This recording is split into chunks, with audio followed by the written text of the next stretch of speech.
Not quite my tempo.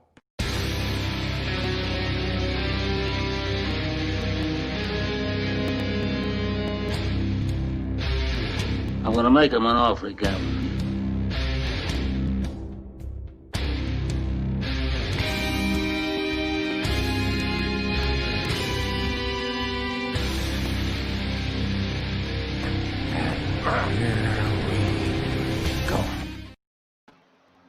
Hello, everybody. We're back.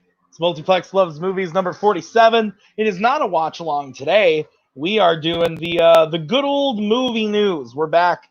I told myself at the beginning of the epidemic that once I went back to work, we would start doing movie news again. Well, I'm still not working.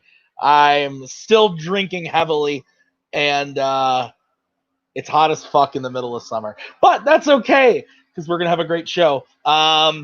Smaller panel today, because there was a lot of stuff that we could have talked about, but I decided we'll only talk about the a couple things from the last couple weeks instead of like going back and covering like months worth of stuff. You guys have probably seen what you need to see. So, panel tonight, the one and only, the apple to my eye, the greatest human that I like to work with at Multiplex Entertainment and in life. Which one will it be? It's Nick. Hey, Nick, how you doing? Hey, how's it going? So It's going good. I have a Last Temptation of Christ all queued up at 0. So whenever we're ready, let's get to it. Perfect, absolutely. All right, and then actually the real wonderful human in my life, you as well, Nick. But Maggie, it's the news again. Are you excited? Kind of. I'm excited for the show to be shorter, TBH. But yeah, that's fair. Okay, guys. So if you've never seen the show before, when we do it with the news, we usually start off the show talking about the box office. That doesn't exist. I looked, and there were 3. I thought at least, like there are theaters playing like Jurassic Park. Like, we got together this last weekend. We all saw Jaws together. Nope, not on the list at all. It's just like 3 random 2020 movies that I had never heard of that each made like a couple $1,000. So we're gonna skip that. We're not gonna talk about the box office, but we are going to talk about some movie stuff, and that is pretty much. We're going to go through a list of movies that have been delayed due to coronavirus, due to health concerns, and we're going to see what we're going to talk about what we're upset about missing right now. So this is alphabetical order, big ones. A Quiet Place 2, that was one of those that, was pushed right at the beginning of the pandemic. Black Widow, obviously being a big one that was supposed to come out in May, is now coming out in November, hopefully. Candyman, which was going to be a big horror summer thing. Pretty much everything Marvel related. So Eternals, Doctor Strange, New Mutants, all that stuff has been pushed to, because of all the shit. Jungle Cruise moved. In the Heights, it's gone. Godzilla vs. Kong moved from November to May. James Bond has moved to November. The new Saw movie is moving to next summer. A lot of stuff moving just completely into next year, which I think is probably for the best.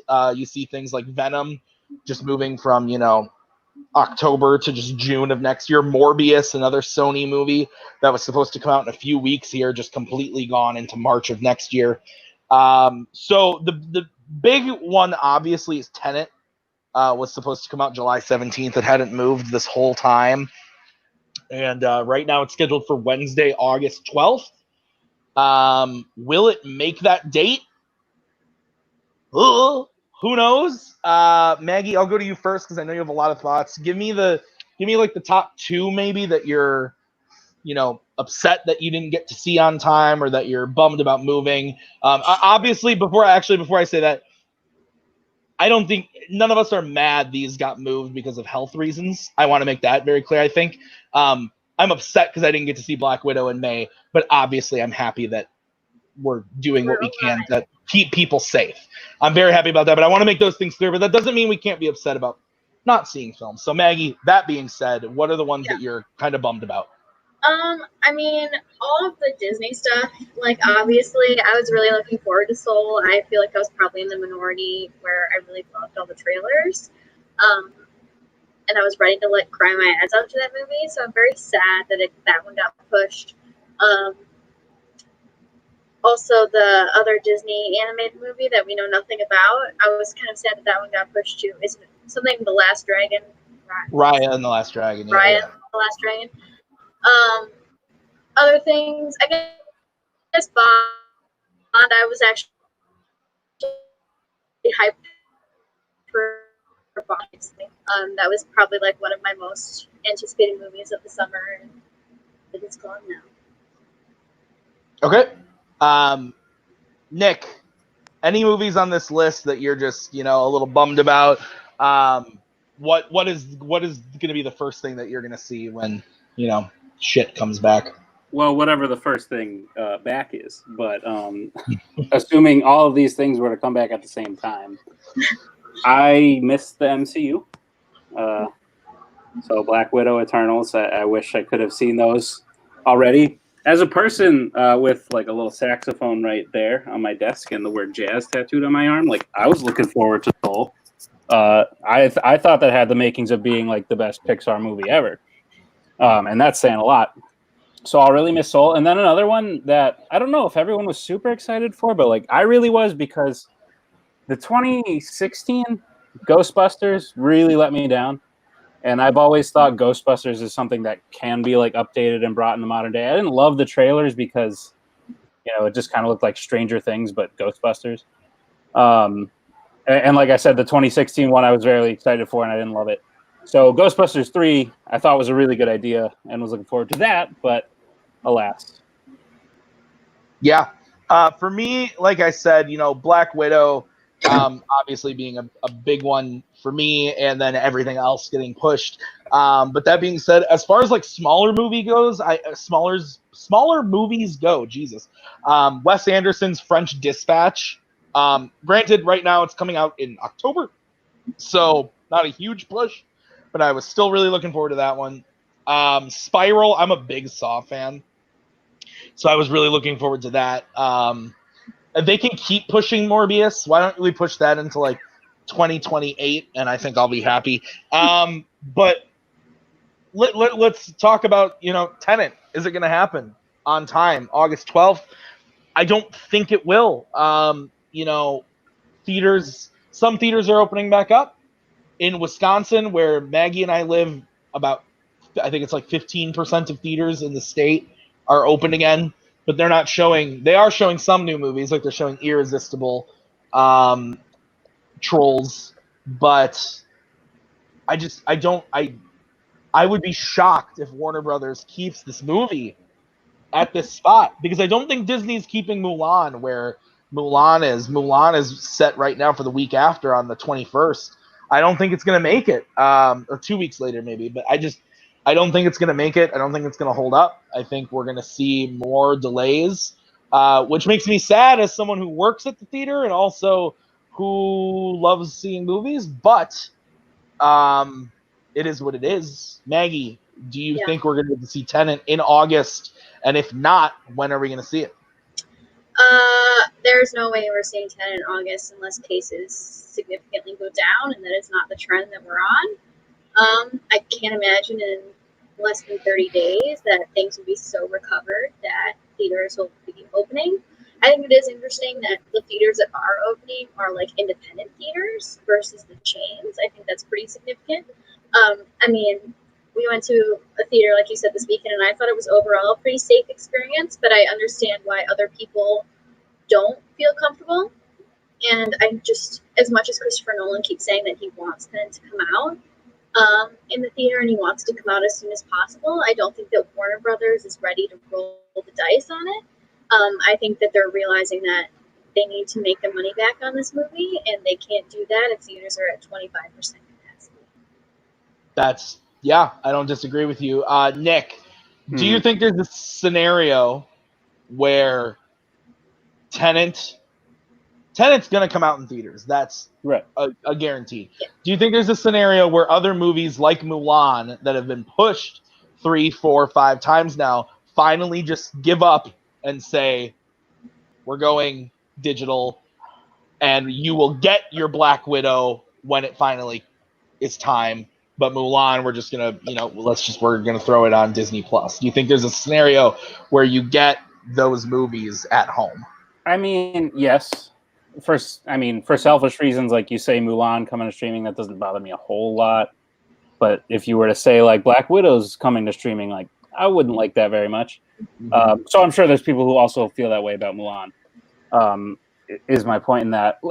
Listen, I think when the time is right, movie theaters will recover. I don't think this is the end of the movie industry. I think once we are able to open back up, the fans who have been going to the movies for the past some odd years will return. Trying to open these movies in, like Maggie said, in these limited capacity theaters where, honestly, like the theater we went to was limited capacity. There was us and like one other group of people in it. So even with the limited capacity, people like don't feel like they can go to the theater right now. So, you know, it's a tough time, but I'm hopeful. And if those movies make it to streaming, I probably won't watch them. I like to see movies for the first time in the theater, but I'm sure they'll have an audience. Yeah. I do also want to say that they both raised the point. We went to this theater over the weekend in Kansas City. I thought it was a very safe experience. That's the second theater I've been to now since theaters have started reopening. And I found this one to be better, safer than the other one I had been to. And I think if all theaters, whether it's a chain or an independent, follow these like cleaning things, it can be a safe experience. It's just there's just got to be the content as well, though, because the theater that we went to was showing Jaws, Star Wars: The Force Awakens, Deadpool. It wasn't showing new movies. Now, for us, it's fun to go see Jaws in the theater. I was the only one that wanted to see Star Wars, but it was fun that to go see those movies in the theater. But I do think if Tenet comes out August 12th, which is my birthday, I'd be very happy if it came out on my birthday. That'd be fun. I do think people would go and see it and can have a safe experience. I just don't think Warner Brothers is going to get their money. They're not going to get their money, so why would they open it at that time? Unless theaters are willing to literally show it on like every screen. But to be safe, you have to have, less showings, more time to clean. So who knows? It's a weird situation. We will keep talking about it in the weeks to come, but let's move on to the next story, which Koho's not here. Thank Jesus. It's a personal day. And this is when he made the graphic. History has its eyes on the Oscars. Well, I won a bet with Kaleb Koho. I bet Kaleb Koho $20 last week that Hamilton would not be eligible for the Oscars, and we fought about it. We fought about it so much. Well, turns out I was right, and he owes me a DoorDash, which is fair. We shook on it virtually, and he admitted, I was wrong, Tim. Bless you. You oh so wise man. So, but let's get into this. I mean, to me, me and Maggie watched Hamilton last night. We had never heard the music or seen the show. I loved it. I thought it was fucking awesome. I really did. I thought it was great. I think I won't speak for Maggie, but I think she had a good time too. She could tell her thoughts on it. But I had a blast watching it. That being said, it has no business being nominated for Oscars. It's not a movie. It is a movie in the sense that it is a communal experience that you can share across the internet and with your friends and family at home. But it is not a movie in the sense that it is a recorded stage production, and that is the exact reason why it is not eligible for the Oscars, confirmed by a lot of sources starting yesterday. So, Nick, you have not seen Hamilton. You were against watching it when asked. Not against. You were. Yeah, Does this make you used to be a big Oscars fan? I know you're not so much anymore, but tell me, are you happy with this decision? What are your thoughts? I don't care. You know, I wasn't against watching Hamilton. Like, I would watch it if I was with some people who were like, "Let's watch Hamilton." I'd be like, "Yeah, I can still watch that." It doesn't interest me. And like you said, I used to be big Oscar. Look at the year like 2013, 2014, 2015. Biggest Oscars fan around. I sat and watched La La Land win for 2 minutes and then have it get like iconic moments. The Oscars has just lost me. You know, they were like, "Oh, we'll do Best Popular Film," and then they nominated Black Panther for everything, and I was like, "That doesn't add up." So I just lost. It just became a show about people with opinions, and everyone's allowed to have opinions. I just lost interest in those people's opinions based on what happened over the years. So I don't really care about the Oscars. Don't totally care about Hamilton. But if it upsets Koho, then great decision. That's fair. Maggie, first, your thoughts on the show itself, and then your thoughts on, is this the right move for the Oscars? Should this be eligible? Yeah, I definitely liked it. I'm glad the first time that I saw it was at home where I could have the subtitles on and actually understand everything that was being said. The music was good. It was a lot different, honestly, than what I thought it was going to be in a good way. And all the performances were great. And the show itself, obviously, I mean, I don't know if people know this about me, but I'm like a huge history buff. So, like, Tim was like, "Is this real? What is happening? I'm so confused." And I was like, "Yes, Tim. The Declaration of Independence happened during the war." That's not how that went, but okay, fair enough. And so, like, I liked that aspect of it. I don't think I would see it live, to be honest, now that I can watch it on Disney Plus with the original cast, because I've heard not with the original cast, it's not as good. In terms of being nominated for the Oscars, I think that's just silly. It's not a movie. It's not. Like, let's not pretend that it is. It's a recording of a stage production. If you're going to call it a movie, then my high school recording of Beauty and the Beast should also be eligible for the Oscars. Like, no. Like, that's not how that works. Koho, fuck off. Like, that's just not how it goes. So, I don't know. I enjoyed it, and I'm glad that lots of people are enjoying it. And that, like, follow-up thing that Disney Plus had, like, the interview with all the people, I think they made a lot of great points in that little interview thing that they did about the show and what it really represents. But I, like Nick sort of alluded to, the Oscars are a joke. Like, it doesn't really matter at this point. And, like, they pushed their ceremony back a month. Like, what is that going to do? Like, nothing. It's not going to change what movies are coming out. It's not going to change whether people can go to the ceremony or not. Like, I enjoy watching them because they're, like, a little crazy and Tim likes them. And we get drunk and we have a good time. time. Really drunk and we have a good time. But yeah, I don't think that Hamilton should be nominated, and but I think people should watch these. All right, fair enough. Okay, so let's move on to the next story, which is, man, I was hoping Koho was going to be here for this one because I do not know enough about this story, but we're going to try to talk about it anyway. And that's Colin Kaepernick, and he now has a first look deal with Disney for any of his projects that he has coming up.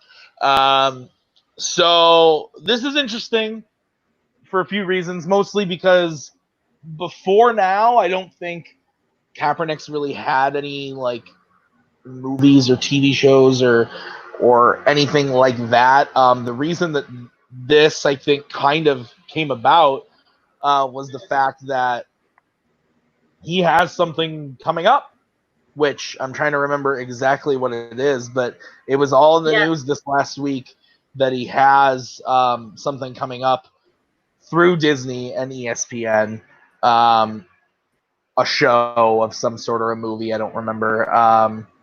It's a docu-series, I believe. So that's happening. And so he signed a first look deal with Disney in order to have that first look, which is pretty cool. Maggie, go. You raised your hand. Yeah, okay, so Ava DuVernay, yes, I did. Ava DuVernay is going to make something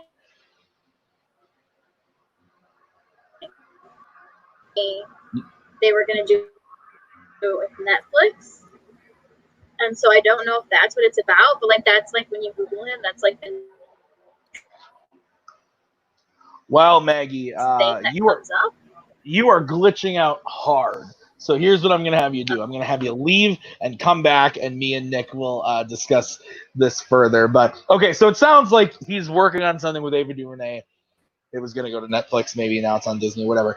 Nick, Yeah. overall, just I don't know a ton about Colin Kaepernick. Obviously, he's made waves in his profession. Fair. We don't really need to get on that, but when it comes to the fact that he has this deal with Disney, does that excite you to see stuff that he might put on Disney Plus or something like that? No, and the answer is because, regardless of how you feel about him, what's he done in terms of like what's he written before? Because the Ava DuVernay thing Maggie was talking about was Colin Kaepernick's writing a series that Ava DuVernay will helm. So I sort of see this the same way as if you told me tomorrow, like Garth Brooks is helming a series, or Nicki Minaj is helming. It's a person who is famous, who is like dipping their toe into another famous profession without really a track record. So like, I don't feel good or bad about it. It's sort of a wait and see kind of thing. And then if the first thing he writes gets like great reviews, like awesome, keep going. Good for you, man. Yeah. Maggie, now that you're back and you're not glitching anymore, your thoughts on this? Yeah, so I mean, I think that Disney picking this up is good for him. Because the story, whatever story he decides to tell or wants to tell, is going to become widely available, whether it's Disney Plus or in the theater.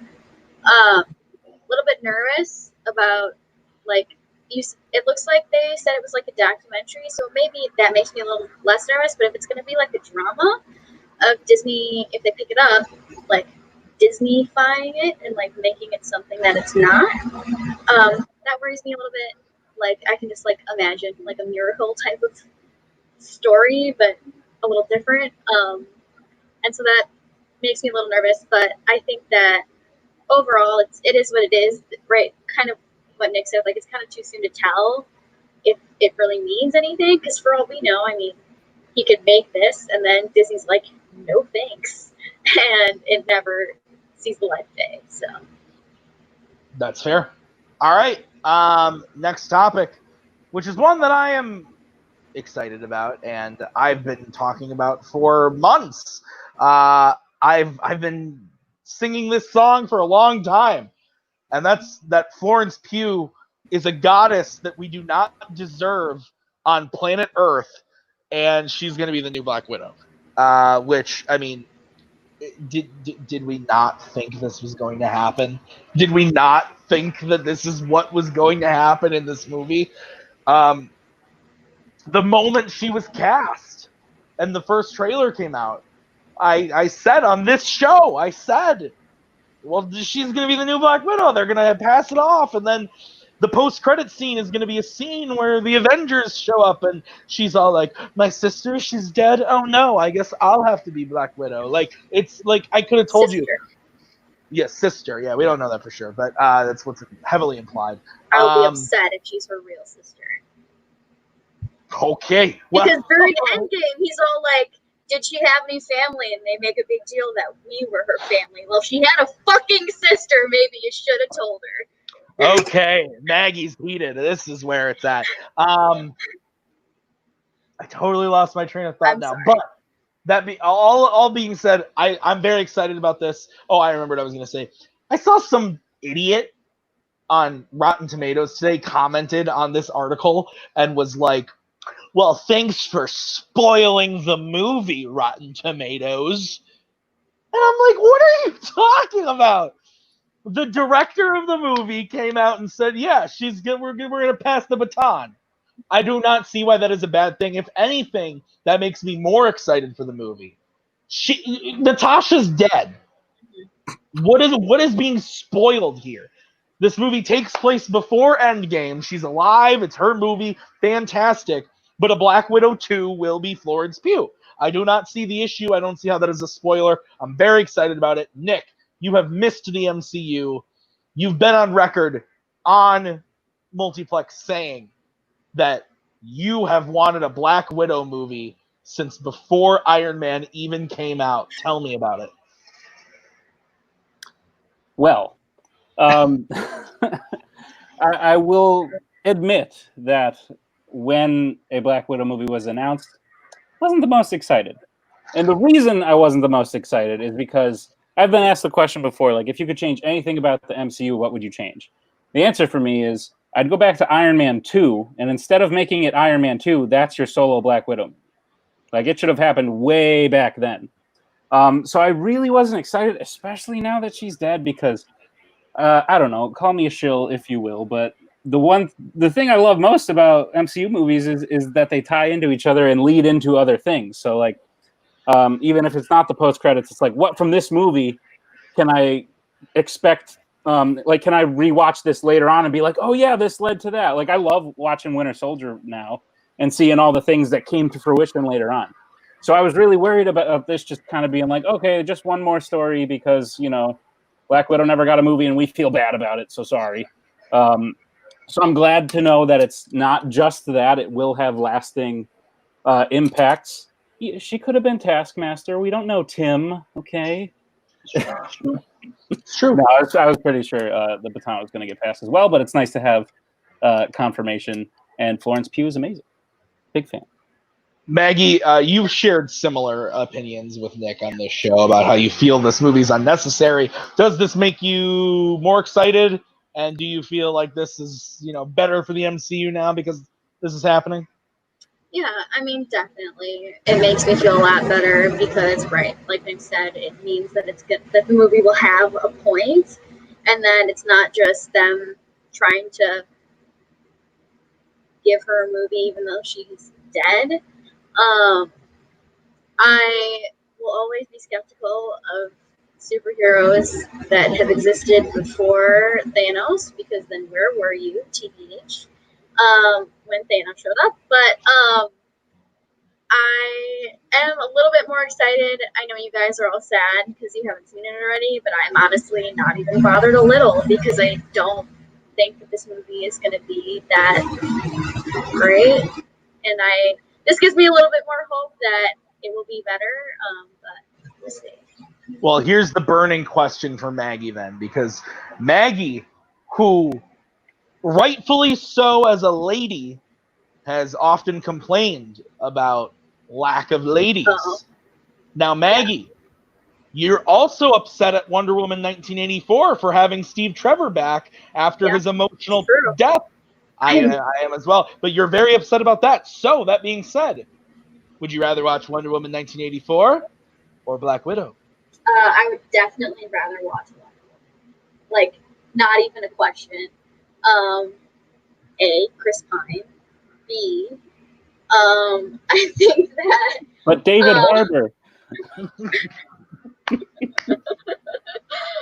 don't know. I just think that Wonder Woman has a more interesting story. Like, if I'm being completely honest. Oh, also, A, Chris Pine. B, Pedro Pascal. Like. That's a good point. Sorry. That's a good point. He's one beautiful man. That's true. That's true. That's right. I don't know. I just think that it's going to be something different where I feel like Black Widow could be something different for the MCU, being more spy-y, where we haven't necessarily had like a real spy film in the MCU. Well, Winter Soldier, I guess. But I don't know.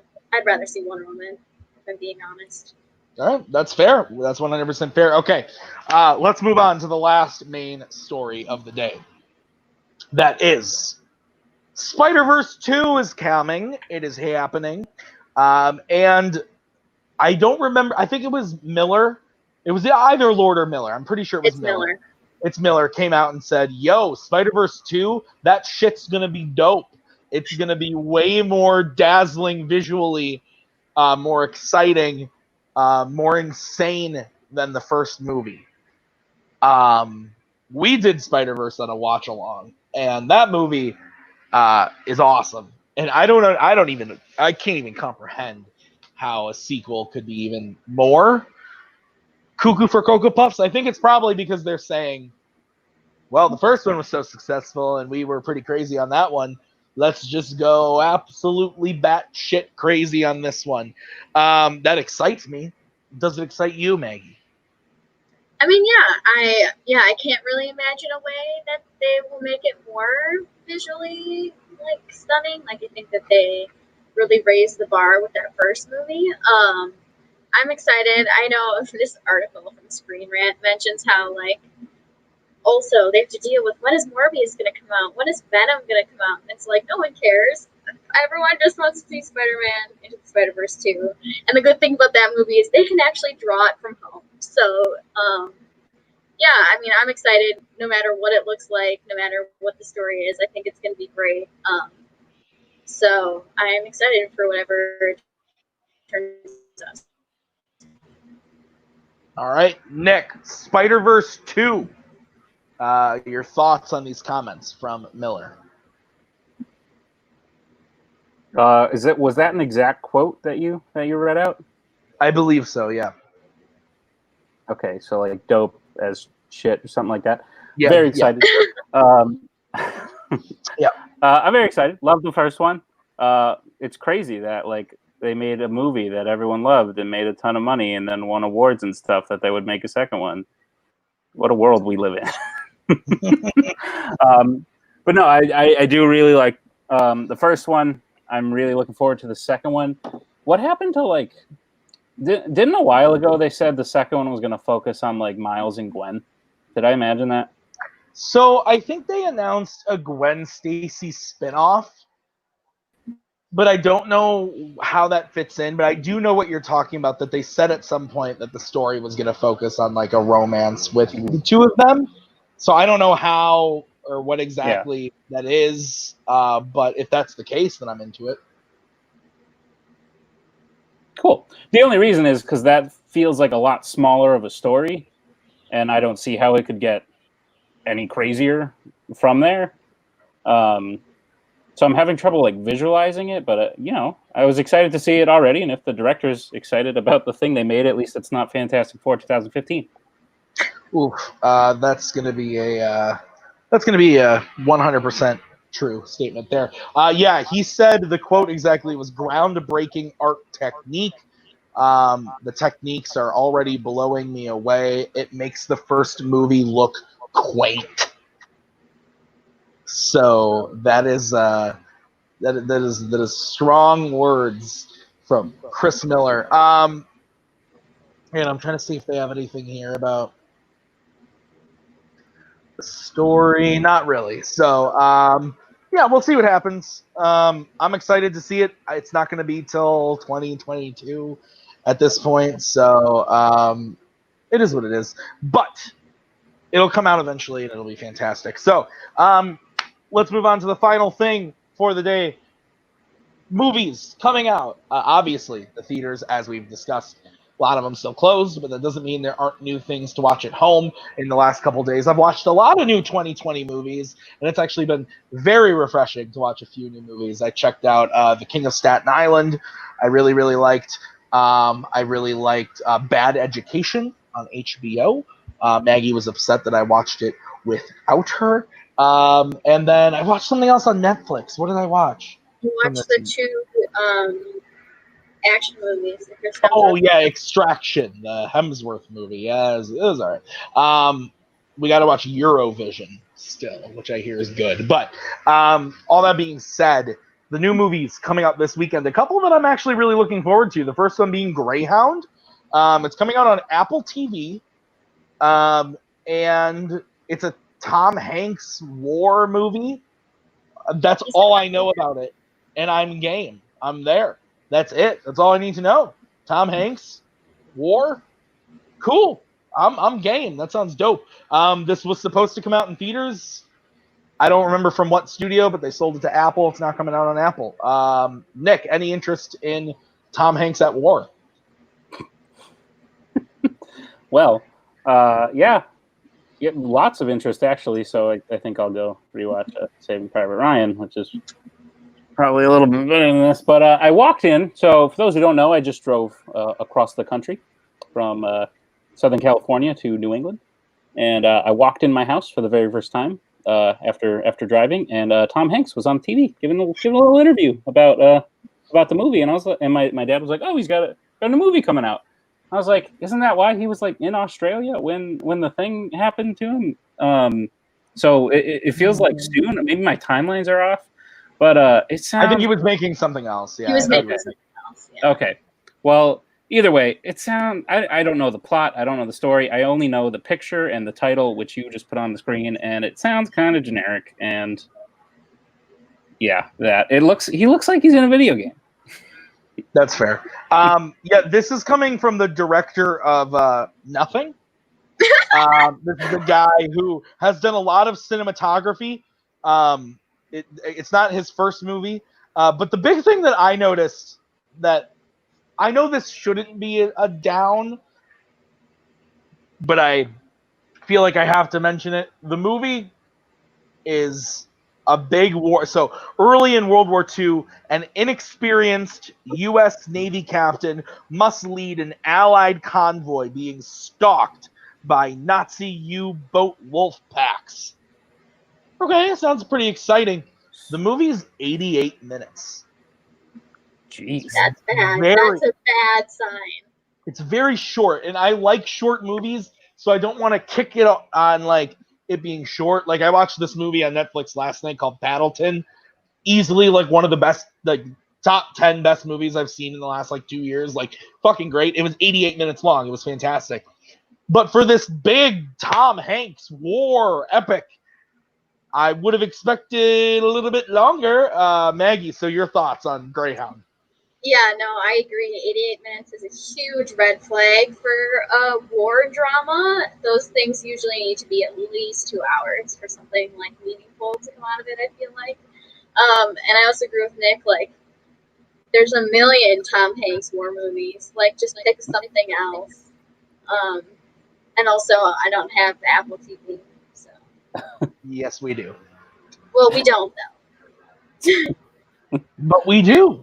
We don't have a way to watch it. We have a subscription. I take the laptop, I plug it into the TV with an HDMI. We're going to watch the movie. Okay, next coming up this weekend. Something I hadn't heard about until Kaleb Koho told me about it. It's coming out on Hulu, I believe, and it's a movie called Palm Springs. It's got Andy Samberg and the mother from How I Met Your Mother, Kristen Milioti. Yeah. She's great.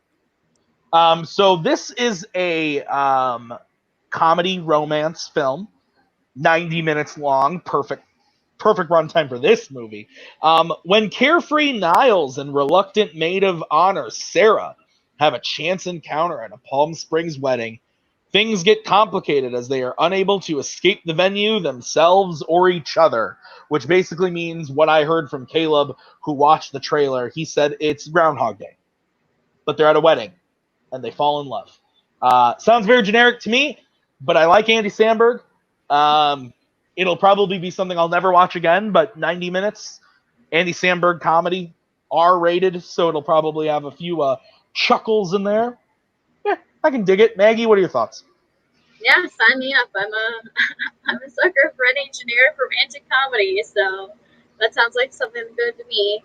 Another problem, you also don't have Hulu, so don't know how you plan to watch that, but yeah.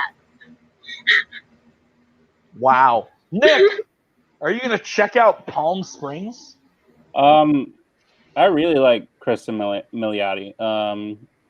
Not only in How I Met Your Mother, but also she was in that one episode of Black Mirror. Yeah. The Star Trek one.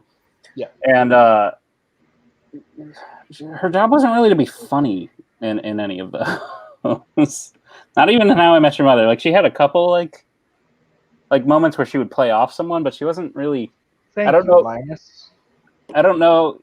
Yes, but I don't know like how she would be as a comedic lead. Andy Samberg comedies are real hit or miss. Like, I love Popstar, but I hate That's My Boy, and so on and so forth. And for everyone, there's another. So yeah, I guess it's like, is everyone just gonna use Groundhog, like Happy Death Day did it recently, just reuse the Groundhog Day premise in a different genre, even though Groundhog Day is like kind of comedic, if I'm not mistaken. I don't know. It feels like Mike and Dave need wedding dates, and I'm not excited about it. Fair enough. All right. And the third one coming out on streaming platforms this weekend is a movie called The Old Guard. It's coming out on Netflix. Let me hit you with it. It's an action fantasy movie with Charlize Theron.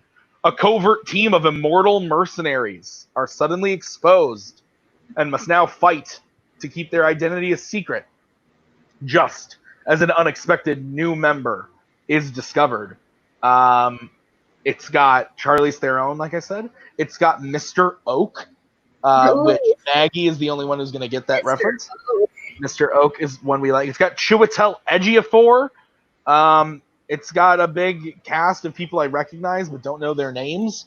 And it's an action-y movie with Charlize Theron, which I will always show up for Charlize Theron.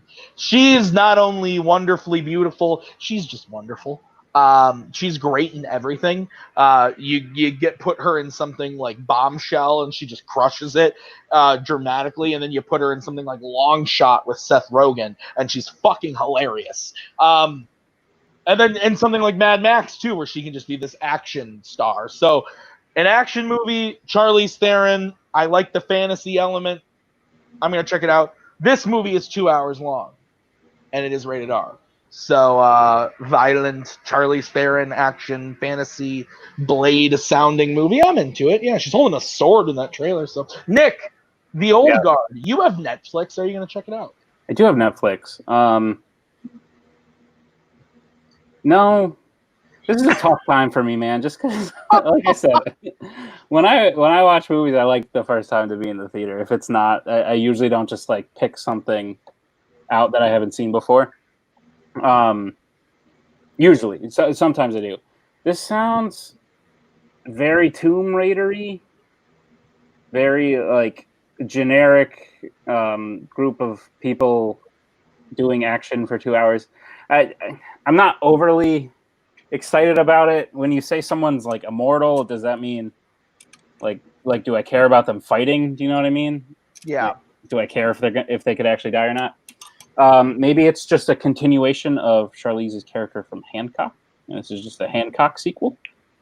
But Charlize is great. I do love her. I like me some Chiwetel.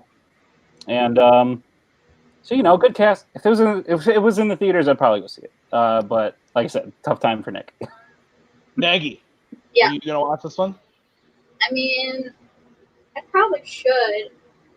I don't know. I feel like there hasn't really been a good fantasy movie that's not based in another property, or even that is based in another property, in a long time. Like, I don't really trust fantasy movies in any way to be good.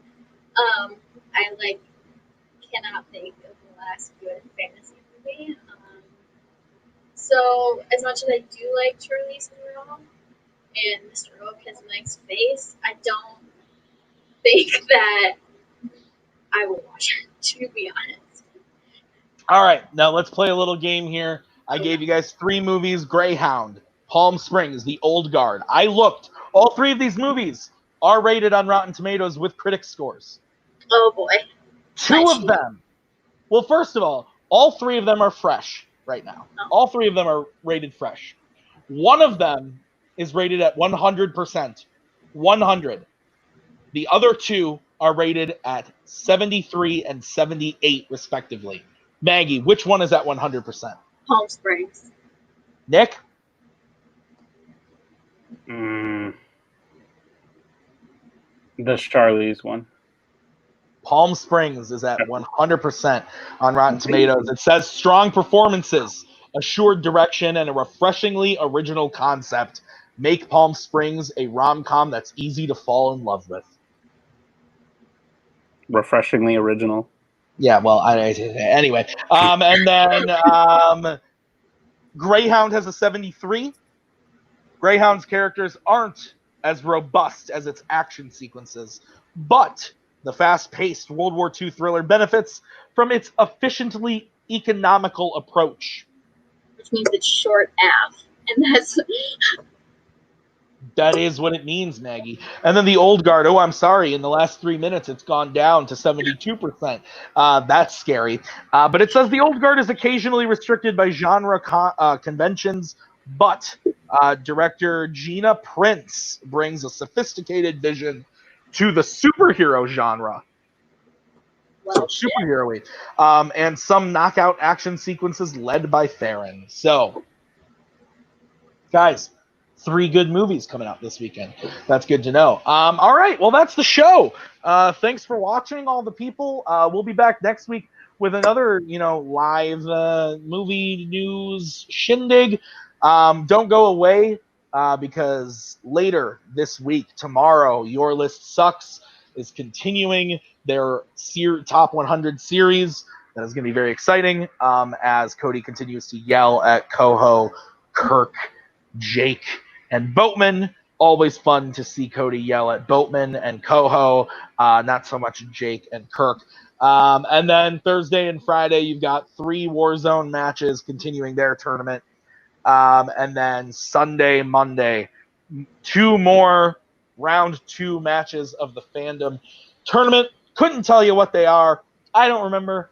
But they're coming out, so that's exciting. You're in one of them. Yes, I am. I'm playing Cameron Holtzman? Cam. Okay. Cameron. That's what I said. Okay, I was just making sure. I couldn't remember if that was if that yes. was okay. And so, Kaleb Koho is playing Rizzy. Right? That's a good match. Those are good matches. Those are good matches coming out. So yeah, that's all that's happening this weekend. And this week. And Miscellaneous is on Sunday. And don't forget, guys, at the end of the month, on the 31st, Mayhem is coming. It's going to be great. We've got a lot of stuff leading up. So watch those tournaments so you know what's happening. It's going to be really exciting. So thanks so much for watching, guys. We'll see you next week. Same time, same bet channel. Peace out. You're still here? It's over.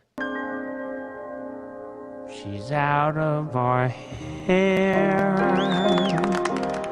and just when I dare to care, she says, au contraire, you're my pair of friends. I love you.